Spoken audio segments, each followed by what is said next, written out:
खुद को मुकम्मल मानती हूँ, जिसके होने से मैं खुद को मुकम्मल मानती हूँ, उस रब के बाद बस मैं अपने माँ बाप को जानती हूँ। उस रब के बाद बस मैं अपने माँ बाप को जानती हूँ। इस धरती पर अगर सबसे ऊंचा किसी का स्थान है तो वो एकमात्र माता पिता का है। हमने सृष्टि रचयिता इस भगवान के साक्षात्कार दर्शन तो नहीं किए, परंतु साकार रूप में माता पिता को जरूर पाया है। माता पिता ईश्वर का वो रूप है जो निस्वार्थ भावना से पूर्ण होते हैं। ये ईश्वर का वो रूप है जो पूर्ण स्नेह से भरे होते हैं। अरे ये ईश्वर का वो रूप है जो हमें सही और गलत के बीच का अंतर बताते हैं। ये तो ईश्वर का वो रूप है जो हमें सक्षम और साकार बनाते हैं। एक और माँ है जो बच्चे को अपनी कोख में रखकर उस दर्द को सहते हुए भी आनंदित होती है। तो दूसरी ओर पिता है जो उसे हर सुख, हर सुविधा देने के लिए अथक प्रयास करते हैं। पिता की मौजूदगी सूरज के समान है। सूरज गर्म जरूर होता है, मगर ना हो तो अंधेरा छा जाता है। उसी प्रकार भगवान रूपी ये ईश्वर हमारे लिए बहुत महत्वपूर्ण है। महाभारत में बिल्कुल ठीक कहा गया है, पिता का दर्जा उस आकाश से भी ऊंचा है। पिता का अपने संतान के लिए का स्नेह को तो वर्णित ही नहीं किया जाता। ये तो वो ईश्वर है जो हमें प्रकाश की राह में आगे ले जाते हैं। इन्हीं विचारों को प्रस्तुत करने के लिए हम आपके समक्ष एक नाटक प्रस्तुत करने जा रहे हैं, जिसका शीर्षक है कठोर फैसला। तो आइए देखते हैं सीताराम जी के घर में क्या हो रहा है।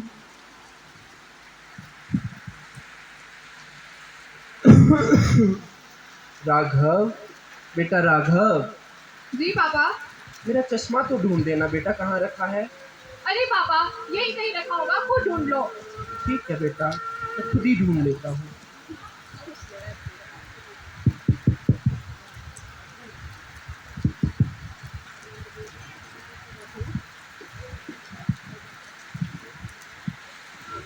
अरे बेटा, ऑफिस से आ रहा है? जी पापा।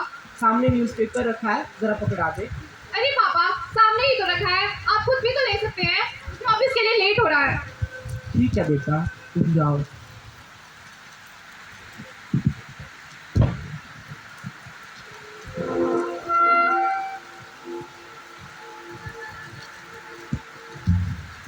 शाम के समय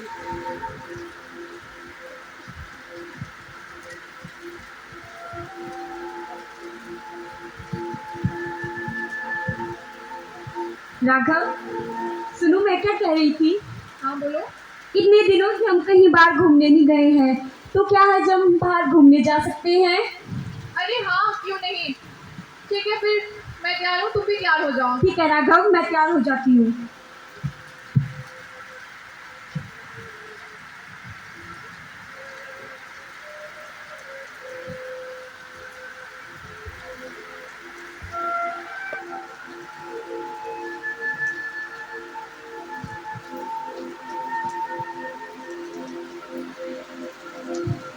राघव, मैं तैयार हो गई हूँ, तो चलो हम बाहर जा ही रहे तो हम खाना भी बाहर ही खा लेते हैं।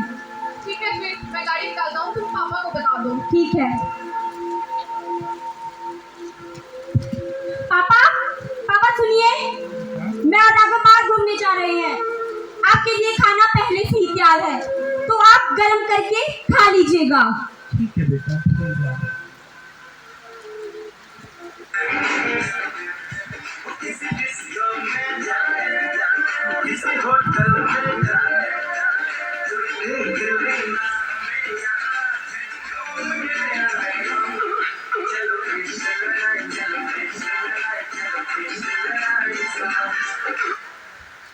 अगले दिन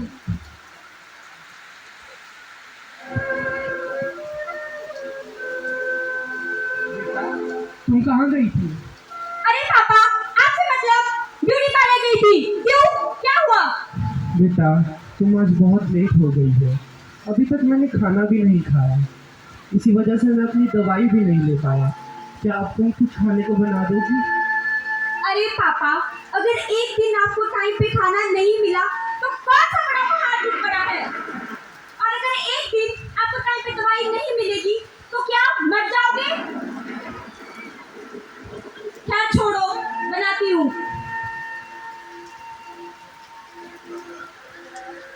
ये लो। दिन भर की चिक चिक चिक चिक चिक चिक दिमाग खराब करके रखा हुआ है।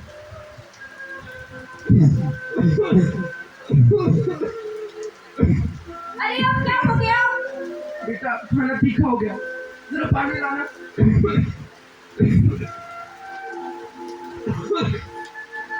ये लो। अरे यार, दिन भर की चिक चिक चिक चिक चिक चिक मेरा तो दिमाग ही खराब करके रखा है। आने दो आज राघव को, खूब शिकायत लगाऊंगी मैं। श्रद्धा, ठीक है। श्रद्धा, अरे श्रद्धा, क्या हुआ? तुम क्यों रो रही हो? बताओ मुझे, क्या हुआ? क्या हुआ श्रद्धा, बताओ। क्या बताऊं, पापा दिन प्रतिदिन चिड़चिड़े होते जा रहे हैं। अरे अब क्या कर दिया पापा ने? बताओ मुझे। आपको पता, मैं आज 20 मिनट लेट क्या हुई? जब उनको टाइम पे खाना नहीं मिला तो उन्होंने पूरा घर सर पे उठा लिया था। और जब मैं पूरा काम काज छोड़ के उनके लिए खाना बनाने गई, उसमें भी उन्होंने नुक्स निकाले और मुझ पे इतना चिल्लाए कि मैं आपको क्या बताऊं राघव। अब आप ही बताओ मैं क्या करूं। अच्छा, ऐसा किया पापा ने? रुको, तुम चुप हो जाओ, मैं पापा से बात करके आता हूँ। ठीक है राघव। पापा, पापा, क्या आप सच में आज श्रद्धा पे चिल्लाए? नहीं बेटा, मैं तो नहीं चिल्लाया बहू पे। तो क्या वो झूठ बोल रही है? बेटा मैंने तुझे सिर्फ खाना बनाने के लिए कहा था। अरे पापा, एक दिन आप एडजस्ट भी तो कर सकते हैं। रोज आपको टाइम पर खाना मिल ही तो जाता है। एक तो ऑफिस का टेंशन और ऊपर से घर का टेंशन, मेरा तो दिमाग खराब हो जाएगा। चुप हो जाओ श्रद्धा, मैंने पापा को समझा दिया है, अब वो आगे से ऐसा नहीं करेंगे। चुप हो जाओ, ठीक है, चुप हो जाओ, चुप हो जाओ, चुप हो जाओ। राघव, मैं क्या कह रही थी राघव, अब देखो पापा बूढ़े होते जा रहे हैं, हम भी उनका ज्यादा ध्यान नहीं रख पाते हैं, तो क्यों ना हम उन्हें उनकी उम्र के लोगों के बीच में भेज देते हैं। वहाँ पे वो खुश भी रहेंगे और उनको कोई प्रॉब्लम भी नहीं होगी। लेकिन श्रद्धा, तुम कहना क्या चाहती हो? राघव, मैं बस इतना कहना चाहती हूँ कि हम उन्हें वृद्धाश्रम भेज देते हैं। क्या वृद्धाश्रम? लोग क्या कहेंगे श्रद्धा? अरे राघव, लोगों का क्या है, लोग तो वैसे भी कहते ही रहते हैं, आजकल तो वैसे भी ये ट्रेंड है। अब आप मिसेस शर्मा को ही तो देख लीजिए, उन्होंने भी तो अपनी मदर इन लॉ को वृद्धाश्रम भेजा है। वहाँ पे उनका बहुत अच्छे से ध्यान रखा जाता है और उनको कोई प्रॉब्लम भी नहीं होती है। वैसे बात तो तुम सही कह रही हो श्रद्धा, अपने उम्र के लोगों के साथ पापा खुश तो रहेंगे, लेकिन वहाँ पे उनकी दवाई और सेहत का ध्यान कौन रखेगा? राघव, मैंने आपको बताया तो, वहाँ पे वो बहुत खुश रखेंगे और जब कभी हमारा मन किया तो हम मिल लिया करेंगे। ठीक है श्रद्धा, कल ऑफिस से आने के बाद मैं पापा से बात करूंगा। ठीक है राघव। पापा, क्या हुआ? पापा, राघव, कुछ नहीं बेटा, कुछ नहीं। अरे यार, ऑफिस की टेंशन और घर का ये सब।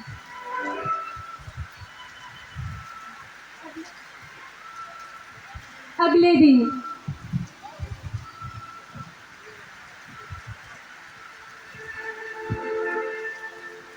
अरे पापा, क्या कर रहे हो? कैसा रहा आपका दिन? बस बेटा, कट रही है जिंदगी। क्यों पापा, ऐसे क्यों बोल रहे हैं आप? अरे छोड़ राघव, तू बता तेरा दिन कैसा था? खैर, दिन तो काफी अच्छा था। मुझे आपसे कुछ बात करनी थी।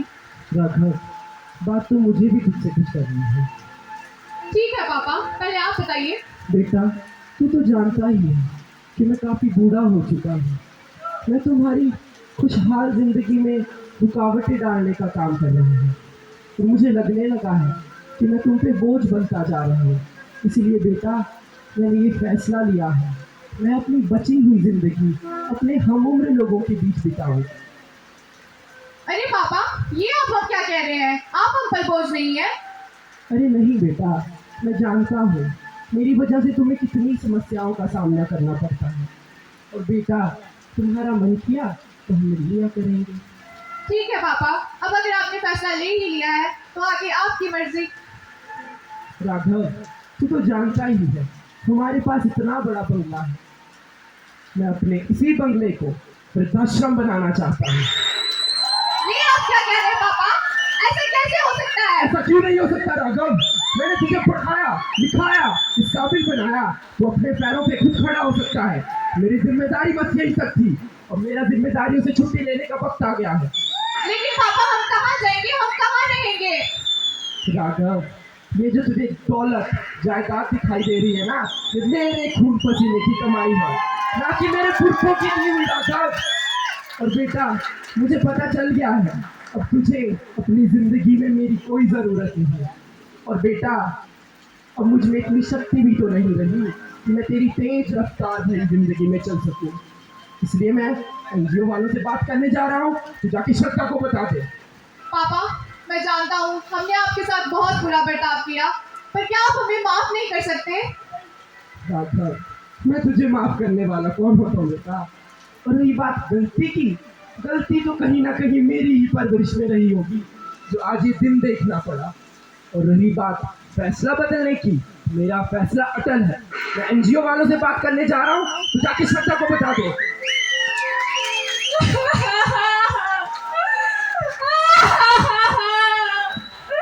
ये मैंने क्या कर दिया?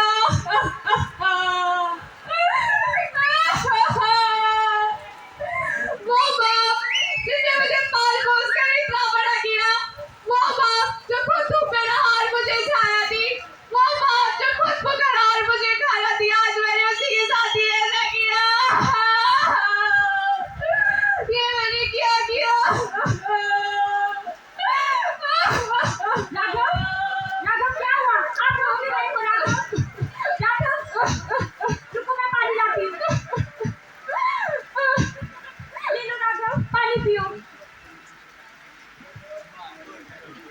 अब मुझे बताओ राघव, आप रो क्यों रहे हो? मैं अपनी गलती पर रो रहा हूँ श्रद्धा। कौन सी गलती? वही गलती जो हमने पापा को वृद्धाश्रम भेजने का सोचा। बल्कि ये घर तो उन्हीं का ही है। कैसे मतलब उन्हीं का ही है? क्या आपका हमारा इस पे कोई हक नहीं है? हक था श्रद्धा, अब नहीं है। उन्होंने इस घर को ओल्ड एज होम बदलने का फैसला ले लिया है। क्या? Old age home? अगर इस घर को ओल्ड एज होम बना दिया तो हम कहाँ जाएंगे राघव? हम कहाँ रहेंगे? रह लेंगे श्रद्धा, कहीं भी रह लेंगे। क्या तुम्हें मुझ पर विश्वास नहीं है? ऐसी बात नहीं है राघव। अब बस श्रद्धा, बहुत हुआ। मुझे सब समझ में आ गया। आज मैं जो कुछ भी हूँ अपने पाँव पर खड़ा हूँ सिर्फ और सिर्फ अपने बाप की वजह से। अच्छा होगा तुम भी ये बात समझ लो। ठीक है राघव, जैसी आपकी मर्जी, मैं हमेशा आपके साथ हूँ।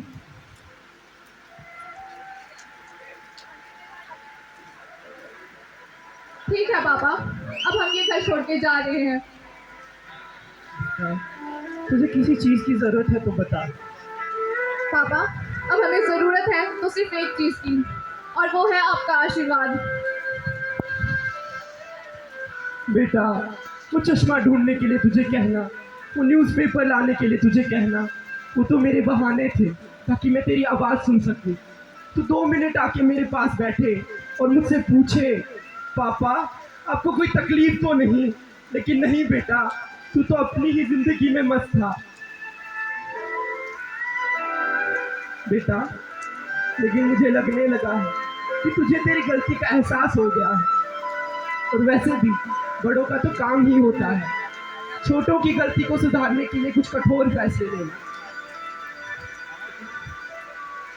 हाँ बेटा, मैं तुझे माफ। हे भगवान, मैंने ये क्या कर दिया? मैं बाप की बेटे से दूध के दी थी। मैंने ये क्या कर दिया? हे भगवान। बेटा, मैंने तुझे कभी अपनी बहू को माना ही नहीं। पापा क्या आप मुझे माफ नहीं कर सकते? तू तो मेरी बेटी जैसी है बेटा। जब मैं अपने बेटे को माफ कर सकता हूँ, मैं तुझे भी माफ कर सकता हूँ। हाँ बेटा,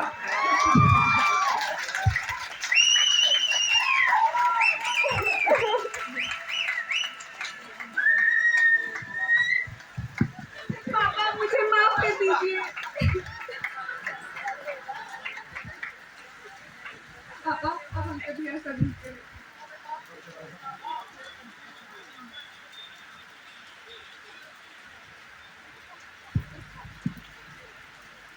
आजकल के बच्चे इतने लालची हो गए हैं कि अपने माता पिता को भुलाए जा रहे हैं। इतने स्वार्थी कि उनकी उपस्थिति की तो कोई अहमियत ही नहीं है। वे इतने निष्ठुर हो गए हैं कि माता पिता को अनदेखा कर देते हैं। वे इतने मतलबी हो गए हैं कि जब काम पड़ता है तो आदर व सत्कार करते हैं, और अगर ना हो तो यूं ही किसी कोने में पड़े देने रहने से। वे भूल जाते हैं कि ये वही माता पिता है जो उनका भरण पोषण करते हैं। वे भूल जाते हैं कि ये वही माता पिता है जो खुद भूखे रहकर उनकी भूख को मिटाते हैं। वे भूल जाते हैं ये वही माता पिता है जो खुद की इच्छाओं, खुद की ज़रूरतों का गला घोंट कर उनकी सारी ख्वाहिशों को पूरी करते हैं। वे भूल जाते हैं ये ईश्वर का वो रूप है जो खुद धूप में खड़ा होकर उन्हें छांव प्रदान करता है। वे उन्हें इतना विवश कर देते हैं कि उन्हें उन्हीं के घर से निकाल कर वृद्धाश्रम में भेज देते हैं। इस नाटक के माध्यम से हम आपसे यही कहना चाहते हैं कि कभी भी अपने माता पिता को इतना विवश मत कीजिए कि उन्हें भी ऐसे कठोर फैसले लेने पड़े। कभी उन्हें इतना विवश मत कीजिए कि ईश्वर के इस रूप से हम सदा के लिए विहीन हो जाएं। हमेशा उनका सम्मान करें, हमेशा उनका सत्कार करें, हमेशा अपने माता व पिता को समझने की कोशिश करें, हमेशा अपने अपनों को समझें। उपाध्याय दशाचार्य आचार्य नाम शतम पितः, उपाध्याय दशाचार्य आचार्य नाम शतम पितः, उपाध्याय दशाचार्य आचार्य नाम शतम पिता, सहस्रम तु पितरन् माता गौरवे नारिच्यते, सहस्रम तु पितरन् माता गौरवे नारिच्यते, सर्वतीर्थमयी माता सर्वदेवमय पिता, सर्वतीर्थमयी माता सर्वदेवमय पिता, मातरम पितरम तस्मात् सर्वयत्रेण पूज्ये। अर्थात 10 उपाध्यायों के ऊपर आचार्य, 100 आचार्यों से बढ़कर पिता और हजारों पिताओं से बढ़कर माता का गौरव सदैव ऊंचा रहता है। माता सभी तीर्थों का तो पिता सभी देवताओं का स्वरूप है, इसलिए अपने माता व पिता का सदा आदर व सत्कार करें। धन्यवाद। पात्रों से परिचय। राघव, बेटा राघव, नमस्कार। मैं शुभम, पिता के रूप में। धन्यवाद। अरे पापा, सामने ही तो रखा है, आप खुद भी तो ले सकते हैं। नमस्कार, मैं नेहा ठाकुर, राघव के रूप में। दिन भर की चिक चिक चिक चिक चिक चिक। नमस्कार, मैं स्वाति, श्रद्धा के रूप में। हमेशा अपने अपनों को समझें तथा उन्हें सम्मान दें। नमस्कार, मैं ममता, नरेटर के रूप में। धन्यवाद।